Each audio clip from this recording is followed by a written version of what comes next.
Jean chapitre 14. Que votre cœur ne soit pas bouleversé. Vous croyez en Dieu? Croyez aussi en moi. Dans la maison de mon Père, il y a de nombreuses demeures. Sinon, vous aurais-je dit, je pars vous préparer une place? Quand je serai parti vous préparer une place, je reviendrai. Et je vous emmènerai auprès de moi, afin que, là où je suis, vous soyez vous aussi. Pour aller où je vais, vous savez le chemin. Thomas lui dit, Seigneur, nous ne savons pas où tu vas, comment pourrions-nous savoir le chemin? Jésus lui répond, Moi, je suis le chemin, la vérité et la vie. Personne ne va vers le Père sans passer par moi. Puisque vous me connaissez, vous connaîtrez aussi mon Père. Dès maintenant, d'ailleurs, vous le connaissez et vous l'avez vu. Philippe lui répondit, Seigneur, montre-nous le Père, cela nous suffit. Jésus lui répond, Il y a si longtemps que je suis avec vous et tu ne me connais pas, Philippe? Celui qui m'a vu a vu le Père. Comment peux-tu dire montre-nous le Père? Tu ne crois donc pas que je suis dans le Père et que le Père est en moi? Les paroles que je vous dis, je ne les dis pas de moi-même. Le Père qui demeure en moi fait ses propres œuvres. Croyez-moi, je suis dans le Père et le Père est en moi. Et si vous ne me croyez pas, croyez du moins à cause des œuvres elles-mêmes. Amen, amen, je vous le dis. Celui qui croit en moi fera les œuvres que je fais. Il en fera même de plus grandes.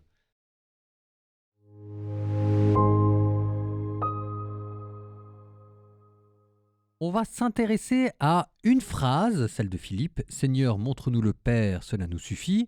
Et on va regarder la réponse de Jésus. Qui m'a vu a vu le Père. Donc on commence par Seigneur, montre-nous le Père, cela nous suffit. Alors c'est assez curieux parce que ici normalement Seigneur c'est un titre divin, c'est Kyrie, c'est le maître, et pourtant Philippe ne reconnaît pas entièrement la divinité de Jésus. Bon, mettons ça de côté. Seigneur, montre-nous le Père, cela nous suffit. Ce que Philippe exprime ici, c'est en fait une sorte de quête universelle, c'est le désir de tout homme. C'est montre-nous le Père, c'est-à-dire montre-nous le sens de notre vie, parce que le sens de notre vie, c'est voir Dieu. Et d'ailleurs, toute l'écriture est tendue vers ce sens de notre vie qui est voir Dieu, qui est un sens de vie paradoxal parce que c'est impossible pour nous. En fait, on ne peut pas voir Dieu. C'est Moïse qui dit à Dieu, fais-moi voir ta gloire, et Dieu qui lui répond, nul ne peut voir Dieu sans mourir. Donc en fait, c'est assez intéressant parce que si vous voulez, le sens de la vie humaine, pour l'humanité, se présente comme une impasse.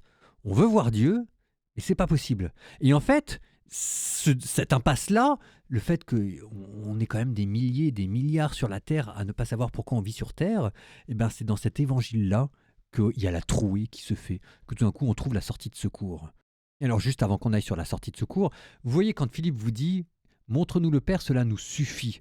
Cela nous suffit ici, il faut prendre ça dans un sens très fort. C'est-à-dire qu'il n'y a plus de doute, il n'y a plus d'attente, il n'y aura plus de mystère. Cela suffit à notre désir, ce sera le contentement. Ce sera l'entrée dans la béatitude. Ce que Philippe ici demande, c'est l'extase ultime.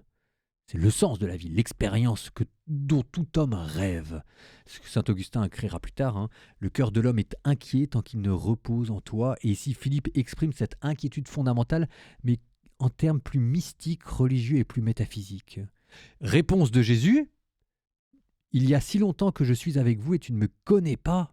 Donc là, il y a une sorte de petite déception dans la bouche de Jésus. Là, il y a un reproche qui se fait. Pas un reproche intellectuel, mais un reproche j'allais dire, de relation à relation. Si vous voulez, c'est comme quand vous êtes avec un de vos amis et vous apercevez au bout de 3 ans d'amitié qu'en fait, il y a une sorte de quiproquo fondamental et qu'on ne s'était pas bien compris au début. Philippe n'a pas compris avec qui il est depuis 3 ans. Ce qui est quand même un désaveu qui est assez fort. Parce que Philippe connaît les miracles, il connaît la parole de Dieu, il connaît la présence quotidienne de Jésus, mais, et c'est là où c'est vexant pour Jésus, mais il cherche Dieu ailleurs. Ça nous fait penser aussi à énormément de contemporains qui connaissent l'Évangile, qui connaissent Jésus, mais qui vont le chercher dans d'autres religions, qui vont le chercher dans d'autres expériences, ou parfois même nous, on vit avec Jésus et on ne comprend pas ce qu'on a devant les yeux. Et ça, c'est une erreur classique. L'erreur classique, c'est de consister à chercher Dieu dans des choses extraordinaires, alors qu'en fait, il est déjà là. Saint Augustin Pourquoi cherches-tu à voir ailleurs ce que tu as déjà devant les yeux? Parce qu'il a déjà l'image du Père devant lui, et c'est Jésus le Fils. C'est réponse de Jésus, celui qui m'a vu a vu le Père. Alors comment est-ce qu'il pouvait le voir ça? Bah quand même, parce que chaque geste de Jésus disait quelque chose de Dieu. Chaque geste du Christ est une révélation du Père. Quand vous voyez Jésus qui pardonne les péchés, la miséricorde de Jésus dit quelque chose de la miséricorde du Père. Quand vous voyez la patience de Jésus, sa bonté, ça dit quelque chose de la patience du Père. Quand Jésus vous parle du Fils prodigue qui revient, ça vous dit quelque chose du cœur du Père qui attendent qu'on revienne à lui. Alors ça, j'allais dire, c'est juste à travers les gestes de Jésus, mais vous pouvez même aller encore plus loin. C'est-à-dire qu'à travers sa parole, vous sentez bien quand vous lisez le Sermon sur la montagne qu'il y a quelque chose qui dépasse le temps là. Il y a quelque chose de l'ordre de la vérité, mais qui était aussi vrai il y a 2000 ans qu'aujourd'hui. Et en fait, ce qu'on s'aperçoit, c'est qu'au fur et à mesure qu'on vit avec Jésus, on comprend que derrière, il y a autre chose à l'œuvre. Et ici, voir Jésus, ça veut dire quelque chose de très particulier. Voir Jésus, ça veut dire voir la divinité de Jésus, qui m'a vu, a vu le Père. Philippe, il avait Jésus devant les yeux, hein. Sauf que Philippe, il n'avait pas vu qu'il avait Dieu devant les yeux. Il voyait Jésus à vue humaine.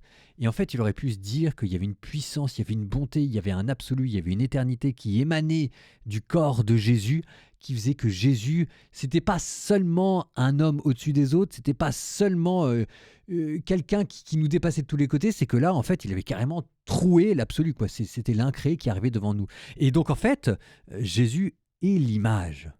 Jésus est le visage de Dieu. Saint Léon le Grand, l'invisible s'est rendu visible, et en Jésus-Christ, l'incompréhensible a voulu être compris. Et ça vous explique, par exemple, ce que nous on éprouve, ce que nous on ressent quand on fait des adorations du Saint-Sacrement.